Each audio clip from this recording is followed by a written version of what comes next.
Hello दोस्तों, स्वागत है आप सभी का एक बार फिर से अपने यूट्यूब चैनल हिंदी साहित्य क्लासेस में। आज की जो हमारी क्लास है वो यूजीसी नेट का जो पेपर होने वाला है जून में, उसको ध्यान में रखकर जो है ये प्रैक्टिस सेट बनाया गया है। और ये प्रैक्टिस सेट जो है अब डेली चलेगा जब तक पेपर नहीं हो जाता। तो आप लोग जो है क्लास से जुड़ जाइए और क्वेश्चन को सॉल्व करिए, क्योंकि इतने कम टाइम में जो है कंटेंट पढ़ना मुश्किल है। तो आप लोग जो है प्रैक्टिस सेट पर ज़्यादा ध्यान दीजिए और अपनी तैयारी जो है अच्छे से करते रहिए। चलिए आज की क्लास देखते हैं। आज का जो पहला प्रश्न है, निम्नलिखित में से कौन सा उपन्यास ऐतिहासिक सांस्कृतिक उपन्यास नहीं है। इनमें से जो है कौन सा उपन्यास ऐतिहासिक सांस्कृतिक उपन्यास नहीं है। बाणभट्ट की आत्मकथा, पुनर्नवा, टेढ़े मेढ़े रास्ते या वैशाली की नगरवधू। राइट आंसर होगा टेढ़े मेढ़े रास्ते। टेढ़े मेढ़े रास्ते जो है भगवती चरण वर्मा की रचना है। ये जो है भगवती चरण वर्मा की रचना है। इसमें जो है गांधीवाद, साम्यवाद और आतंकवाद का टेढ़े मेढ़े रास्ते के रूप में जो है चित्रण किया गया है। इसका प्रकाशन वर्ष है 1946। 1946 की भगवती चरण वर्मा का जो है ये उपन्यास है, जिसका प्रकाशन वर्ष है 1946। ठीक है, बाकी जो 3 उपन्यास हैं ये ऐतिहासिक सांस्कृतिक उपन्यास हैं। आगे देखते हैं। इसके जो यहाँ पे थोड़ी व्याख्या दिए गए हैं, व्याख्या को भी आप लोग देखते चलिए, इससे और ज़्यादा मदद मिलेगा और क्वेश्चन जानने का जो है, और आप लोग क्वेश्चन जान पाएंगे इससे। इसलिए मैंने थोड़े थोड़े जो व्याख्या हैं उनको ले लिया है। दिए गए उपन्यास में टेढ़े मेढ़े रास्ते ऐतिहासिक सांस्कृतिक उपन्यास नहीं है। टेढ़े मेढ़े रास्ते 1946 भगवती चरण वर्मा की रचना है। टेढ़े मेढ़े रास्ते में गांधीवाद, साम्यवाद, आतंकवाद का टेढ़े मेढ़े रास्ते के रूप में जो है चित्रण किया गया है। बाकी जो यहाँ पे आप देखिए, बाणभट्ट की आत्मकथा हजारी प्रसाद द्विवेदी, पुनर्नवा हजारी प्रसाद द्विवेदी, वैशाली की नगरवधू चतुरसेन शास्त्री की रचना है। ठीक है, अगला प्रश्न है, प्रकाशन काल के अनुसार निम्नलिखित कहानियों का सही अनुक्रम क्या है। कहानियाँ जो हैं यहाँ पे दी गई हैं, उनका सही अनुक्रम बताना है। प्रकाशन काल के अनुसार जो है इनका सही अनुक्रम क्या होगा, देखते हैं। यहाँ पे उसने कहा था, पहले आएगा उसने कहा था 1915, आकाशदीप 1930, ईदगाह 1933, परिंदे 1956। परिंदे जो है 1956। ठीक है, ये हमारा राइट आंसर होगा, बी राइट आंसर है। प्रकाशन काल के अनुसार जो है कहानियों का सही अनुक्रम उसने कहा था, आकाशदीप, ईदगाह और परिंदे। आगे देखते हैं। यहाँ पे देख लेते हैं। उसने कहा था 1915 चंद्रशेखर शर्मा गुलेरी का है। आकाशदीप 1930 जयशंकर प्रसाद, ईदगाह प्रेमचंद, परिंदे निर्मल वर्मा। आगे देखते हैं क्वेश्चन, प्रेमचंद की किन कहानियों में देसी रियासतों और राजाओं का चित्रण और वहाँ चलने वाली राजनीतिक गतिविधियों का चित्रण मिलता है। प्रश्न है, प्रेमचंद की किन कहानियों में देसी रियासतों और राजाओं का चित्रण और वहाँ के चलने वाली राजनीतिक गतिविधियों का जो है चित्रण मिलता है। ऑप्शन यहाँ पे दिया गया है, पहले यहाँ ऊपर देख लेते हैं। रियासत का दीवान खान, पंच परमेश्वर, शतरंज के खिलाड़ी या बड़े भाई साहब। इन चारों में जो है ये बताना है प्रेमचंद की कौन सी ऐसी कहानी है जिसमें देसी रियासतों और राजाओं का जो है चित्रण किया गया है और राजनीतिक गतिविधियों का भी चित्रण मिलता है। ऑप्शन यहाँ पे दिया गया है, राइट आंसर होगा ए और डी। ए और डी है, ए और डी, सॉरी ये नहीं होगा, सी होगा, ए और सी। ठीक है, अब यहाँ पे देखते हैं ये कौन सा है। रियासत का दीवान, सी है शतरंज के खिलाड़ी। इन दोनों कहानियों में जो है रियासती जो राजाएं हैं उनका और राजनीतिक गतिविधियों का जो है चित्रण मिलता है। आगे देखते हैं, इसकी व्याख्या भी देख लीजिए आप लोग। रियासत का दीवान और शतरंज के खिलाड़ी मुंशी प्रेमचंद की इन दो कहानियों में देसी रियासतों के राजाओं का चित्रण और वहाँ चलने वाली राजनीतिक गतिविधियों का चित्रण मिलता है। पंच परमेश्वर कहानी में अलगू जुम्मन की मित्रता एवं न्याय के महत्व को व्यक्त किया गया है। ठीक है, पंच परमेश्वर जो कहानी है उसमें अलगू और जुम्मन की मित्रता एवं न्याय के महत्व को जो है व्यक्त किया गया है। और बड़े भाई साहब जो कहानी है प्रेमचंद की, इस कहानी के माध्यम से बड़े होने की आड़ में जो है निकम्मेपन की हद को जो है व्यक्त किया गया है। ठीक है, अब देखते हैं आगे क्वेश्चन। निम्नलिखित में से किस कहानी में नौकरी के सिलसिले में बाहर रहने के कारण गजाधर बाबू की लंबी अनुपस्थिति उन्हें परिवार के ढांचे से बाहर कर देती है? इनमें से ऐसी कौन सी कहानी है जिसमें नौकरी के सिलसिले में बाहर जाने के कारण गजाधर बाबू को लंबी अनुपस्थिति उन्हें परिवार के ढांचे से जो है बाहर कर देती है? चीफ की दावत, वापसी, दोपहर का भोजन या बूढ़ी काकी?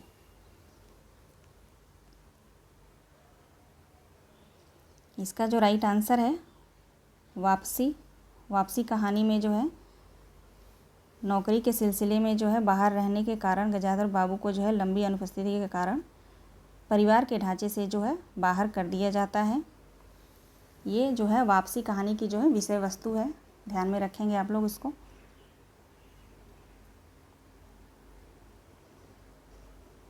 इसकी व्याख्या देख लीजिए। दी गई कहानियों में वापसी कहानी में नौकरी के सिलसिले में बाहर रहने के कारण गजाधर बाबू की लंबी अनुपस्थिति उनके परिवार के ढांचे से बाहर कर देती है। वापसी कहानी की लेखिका उषा प्रियंवदा हैं। चीफ की दावत भीष्म साहनी द्वारा लिखित कहानी है। इसका मुख्य पात्र शामनाथ है और माँ जैसे रिश्ते की अवहेलना करके भी तरक्की पाना चाहता है। भीष्म साहनी इस कहानी के माध्यम से ऐसी मानसिकता पर करारा चोट करते हैं और यह संदेश देते हैं कि मूल से जड़े बिना तरक्की संभव नहीं। दोपहर का भोजन अमरकांत द्वारा लिखा गया है कहानी। इसमें है सिद्धेश्वरी। इस कहानी की मुख्य पात्र महिला है। इस कहानी के माध्यम से एक भारतीय नारी द्वारा अपने पति एवं पुत्रों के लिए नित्य त्याग एवं संघर्ष को व्यक्त किया गया है, जिसकी गणना कहीं भी नहीं की जाती। बूढ़ी काकी जो है मुंशी प्रेमचंद द्वारा लिखित कहानी है। इसमें जो है बूढ़ी काकी जो है इसमें जिसके द्वारा बुजुर्गों के प्रति उदासीन की भावना को तगड़े कथा शिल्प के माध्यम से जो है व्यक्त किया गया है। ठीक है, चलिए आगे देखते हैं। अगला प्रश्न है, माता पिता के संबंध विच्छेद से प्रभावित बालक के त्रस्त जीवन की कथा पर आधारित उपन्यास है। इनमें से कौन सा जो उपन्यास है वो माता पिता के संबंध विच्छेद के प्रभावित बालक से त्रस्त जीवन की कथा पर जो है आधारित उपन्यास है? 1 इंच मुस्कान, अनुगुंज, आपका बंटी, बेघर। राइट आंसर होगा मन्नू भंडारी का जो है उपन्यास आपका बंटी, ये हमारा सही उत्तर है। देखते हैं यहाँ पे, माता पिता के संबंध विच्छेद को प्रभावित बालक के त्रस्त जीवन की कथा पर आधारित उपन्यास आपका बंटी है। आपका बंटी उपन्यास लेखिका मन्नू भंडारी की है। यह 1 इंच मुस्कान के लेखक राजेंद्र यादव व मन्नू भंडारी हैं। बेघर जो उपन्यास है इसकी लेखिका ममता कालिया हैं। अनुगुंज जो उपन्यास है इनकी लेखक जो है गीतांजलि श्री हैं।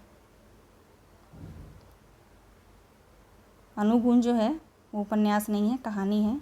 ठीक है, चलिए आगे क्वेश्चन देखते हैं। लक्ष्मी दासीन निम्नलिखित में से किस उपन्यास की पात्र हैं? लक्ष्मी दासीन जो हैं इनमें से किस उपन्यास की पात्र हैं? मैला आंचल, परती परिकथा, जुलूस या कितने चौराहे? लक्ष्मी दामीन जो है किस उपन्यास की पात्र हैं?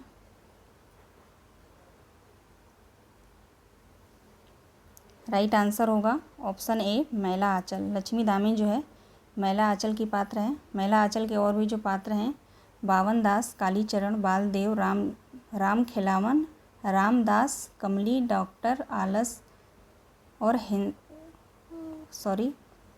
रामदास, कमली और डॉक्टर। ठीक है, चलिए आगे देखते हैं। रामचंद्र शुक्ल के अनुसार पंचविडाल में शामिल नहीं है। इनमें से जो है रामचंद्र शुक्ल के अनुसार बताना है पंचविडाल में कौन सा जो है शामिल नहीं है।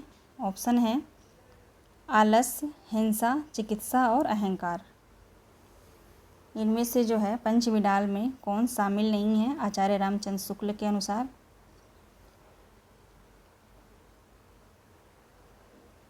राइट आंसर होगा अहंकार। पंचविडाल में जो है अहंकार शामिल नहीं है। आगे देखते हैं। आचार्य रामचंद्र शुक्ल के अनुसार अहंकार पंचविडाल में शामिल नहीं है। पंचविडाल बौद्ध शास्त्रों में निरूपित पंच प्रतिबद्ध है।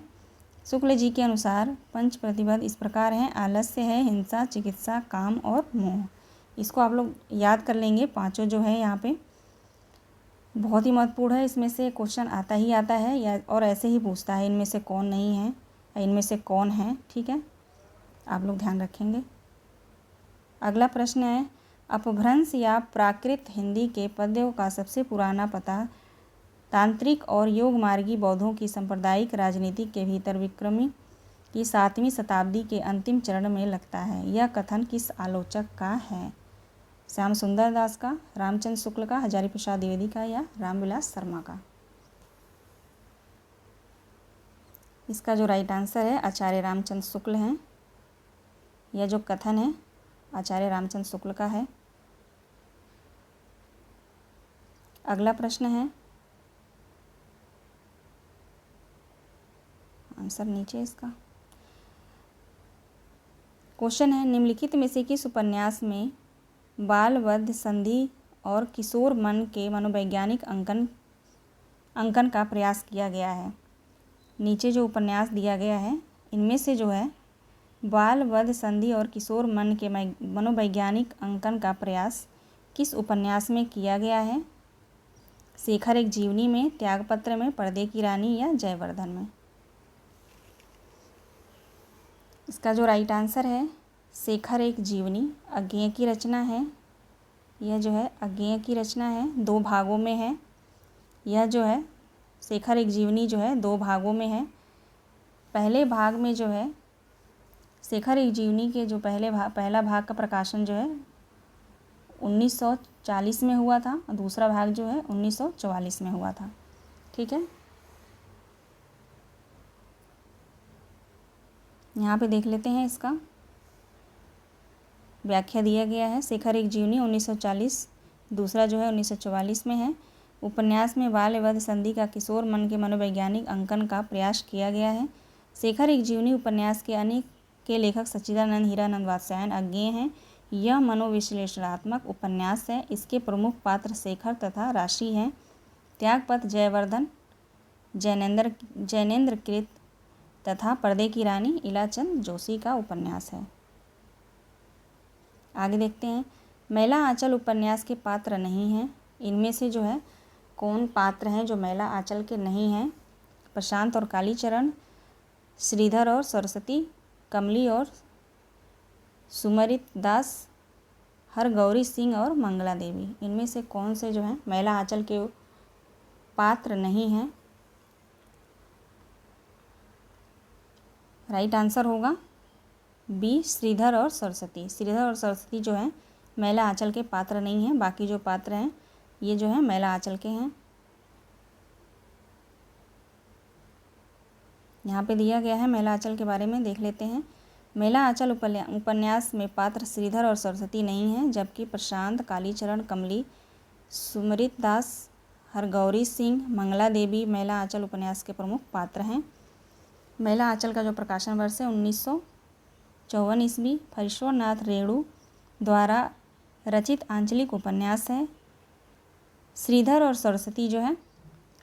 सरस्वती पात्र जो है यह पथबंधु उपन्यास के पात्र हैं। इसके लेखक जो हैं नरेश मेहता हैं। अगला प्रश्न देखते हैं।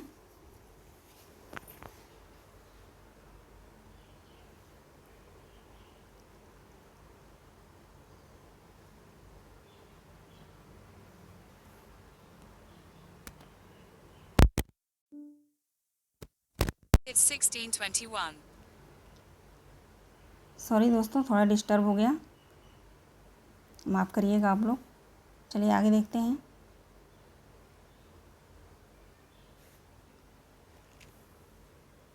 अगला प्रश्न है, गोदान उपन्यास का होरी राम अवध प्रांत के किस गांव का रहने वाला किसान था। गोदान जो उपन्यास है, इसमें जो होरी राम अवध प्रांत के किस गांव का रहने वाला था। बेलारी गांव, गंगोली गांव, शिवपालगंज या पांडेपुर। होरी राम जो अवध प्रांत के किस गांव का रहने वाला था। राइट आंसर होगा ऑप्शन ए, बेलारी गांव का रहने वाला था। अगला प्रश्न है, राग दरबारी उपन्यास के पात्र हैं, इनमें से जो है राग दरबारी के कौन से पात्र हैं ये बताना है। मदन मोहन और बाबू बैजनाथ हैं, या मास्टर मोतीराम और बाबू रामदीन हैं, मास्टर शंभू दयाल और पंडित पुरुषोत्तम दास, काशी शाह और गंडा सिंह। इनमें से जो है कौन से पात्र जो हैं राग दरबारी उपन्यास के हैं। राइट आंसर होगा मास्टर मोतीराम और बाबू रामदीन। ठीक है, ऑप्शन बी जो है सही है। अगला प्रश्न है, भारत भारती के संबंध में कौन सा कथन सही है। इनमें से जो है भारत भारती के संबंध में कौन सा कथन सही है ये बताना है। भारत भारती की रचना मुर्शद से मुजद जजे इस्लाम के प्रेरणा से हुई है, या राष्ट्रीय सांस्कृतिक चेतना जगाने में यह कृति विफल रही।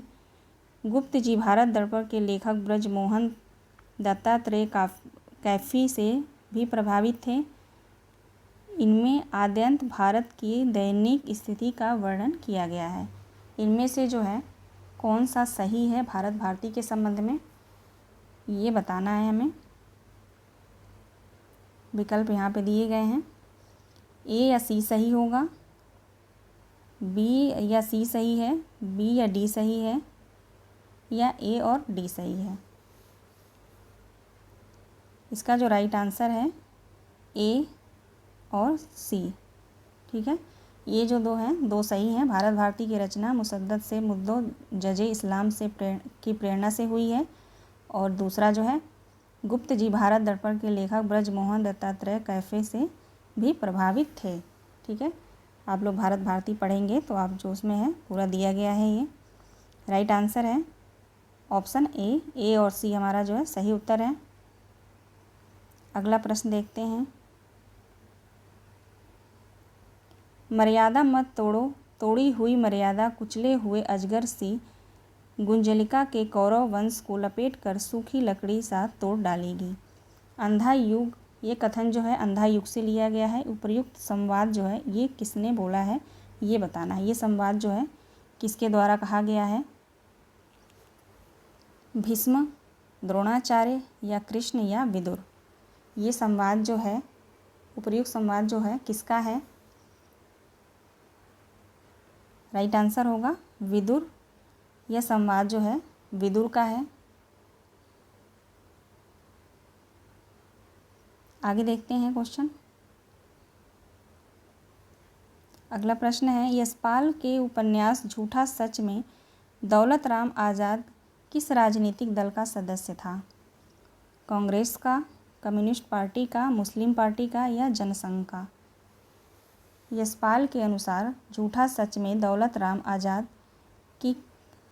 आज़ाद जो है किस राजनीतिक दल का सदस्य था। इसका जो राइट आंसर है कम्युनिस्ट पार्टी का जो है राजनीतिक दल का जो है सदस्य था। आगे देखते हैं क्वेश्चन।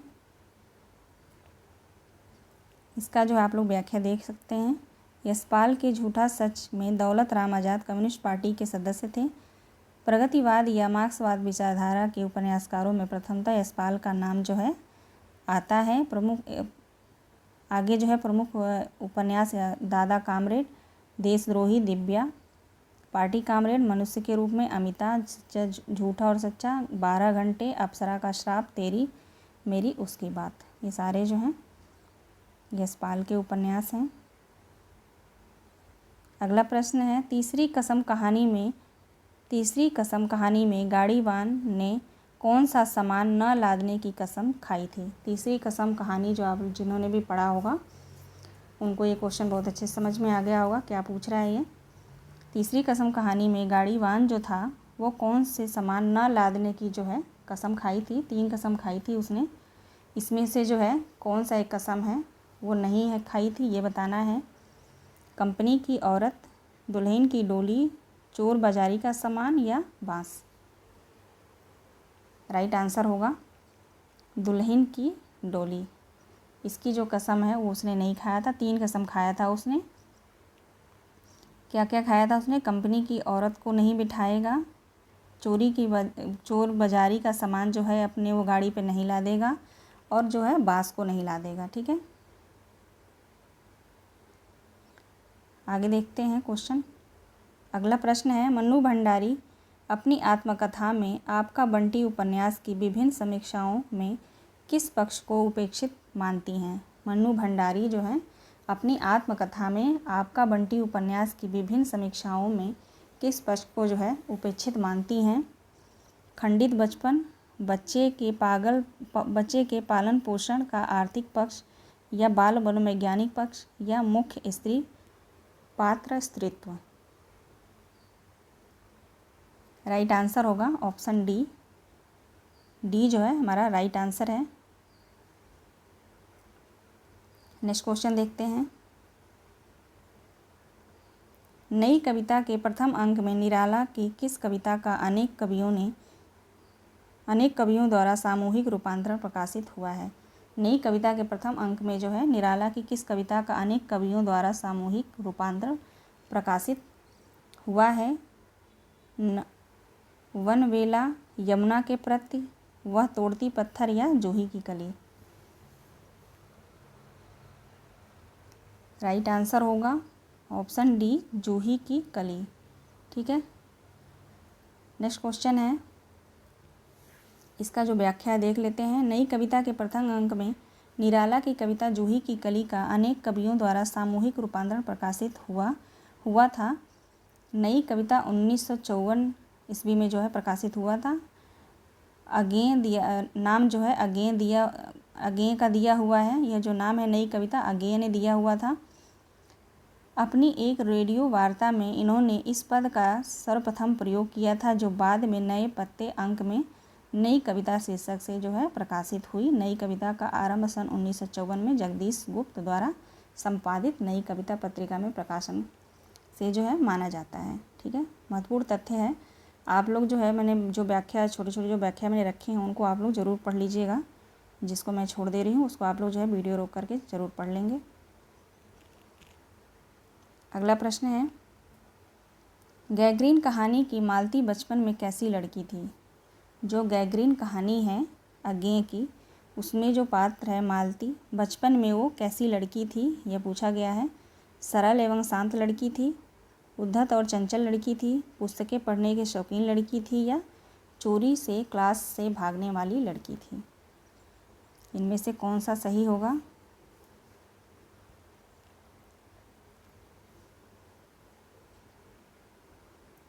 देखते हैं।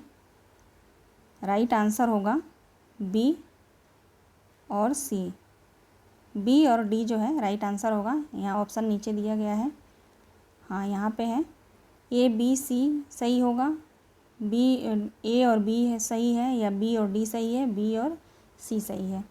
जैसे कि मैंने पहले ही बता दिया था, बी है, बी और डी ये दो सही हैं। राइट आंसर होगा हमारा ऑप्शन सी, बी और डी सही है। ठीक है, अगला प्रश्न है, आचार्य रामचंद्र शुक्ल ने प्रिय प्रवास की निम्नलिखित में से किस विशेषता का उल्लेख नहीं किया है। इसमें जो विशेषता दी गई हैं वो प्रिय प्रवास की निम्नलिखित में से किस विशेषता का उल्लेख जो है नहीं किया गया है। ऑप्शन है, अधिकतर पदों में बड़े ढंग से हिंदी अपनी चाल पर चलती दिखाई पड़ती है। इसकी कथा वस्तु एक अच्छे प्रतिबद्ध के लिए पर्याप्त है। सी है, यह काव्य अधिकतर भाव व्यंग्यात्मक और वर्णनात्मक हैं। डी है हिंदी हिंदी को है था किया दिया ऐसे ही एक क्रियाओं के भीतर ही सिमट कर रह जाना पड़ा है। इनमें से जो है इसकी विशेषता कौन सा जो है नहीं है ये बताना है।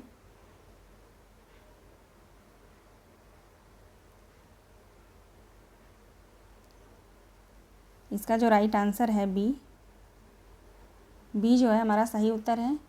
इसकी कथा वस्तु एक अच्छे प्रतिपद के लिए पर्याप्त है। ठीक है, चलिए अगला प्रश्न देखते हैं। अगला प्रश्न है, नारी का आकर्षण पुरुष को पुरुष बनाता है तो उसका अपकर्षण उसे गौतम बुद्ध बना देता है। यह संवाद जो है किस नाटक से लिया गया है? आषाढ़ का एक दिन, आधे अधूरे, लहरों के राजहंस, पैरों तले जमीन। नारी का आकर्षण पुरुष को पुरुष बनाता है तो उसका आकर्षण गौतम बुद्ध बना देता है। यह संवाद जो है किस नाटक से लिया गया है? राइट आंसर होगा लहरों के राजहंस। यह संवाद जो है लहरों के राजहंस से लिया गया है। सी है जो राइट आंसर होगा। अगला प्रश्न है, राही मासूम रजा के द्वारा रचित उपन्यास नहीं है। टोपी शुक्ला, दिल एक सादा कागज, समर शेष है, कटरा भी आरजू। इनमें से कौन सा उपन्यास है जो राही मासूम रजा की नहीं है? राइट आंसर होगा ऑप्शन सी, समर शेष जो है राही मासूम रजा का उपन्यास नहीं है। ये जो है सॉरी नाम याद नहीं आ रहा मुझे, चलिए देखते हैं। हाँ यहाँ पे है। वो क्या होता है ना, तुरंत कभी कभी दिमाग से उतर जाता है, याद नहीं आता। चलिए कोई बात नहीं। समर शेष जो है राही मासूम रजा की उपन्यास नहीं है, बल्कि अब्दुल बिस्मिल्लाह का चर्चित उपन्यास है। अब्दुल बिस्मिल्लाह के प्रमुख उपन्यास झीनी झीनी बीनी चदरिया, सोना माटी, जहरबाद, शादी का जोकर। ठीक है, अगला प्रश्न देखते हैं। अभिव्यक्ति की स्वतंत्रता का प्रश्न सुरेंद्र वर्मा के किस नाटक में आया है? अभिव्यक्ति की स्वतंत्रता का प्रश्न जो है सुरेंद्र वर्मा के किस नाटक में आया है? सूर्य की अंतिम किरण से सूर्य की पहली किरण तक, या 8वें सर्ग में, या नायक खलनायक विदूषक में, या शकुंतला की अंगूठी में। अभिव्यक्ति की स्वतंत्रता का प्रश्न सुरेंद्र वर्मा के किस नाटक में जो है आया है? राइट आंसर होगा बी, 8वां सर्ग। सही उत्तर है हमारा बी, 8वां सर्ग। ठीक है, चलिए आज का जो क्वेश्चन है 23 क्वेश्चन था। मिलते हैं नेक्स्ट वीडियो में। आप लोग मेरी क्लास से जुड़े रहिए। ठीक है, आप सभी का बहुत बहुत धन्यवाद। मिलते हैं नेक्स्ट वीडियो में।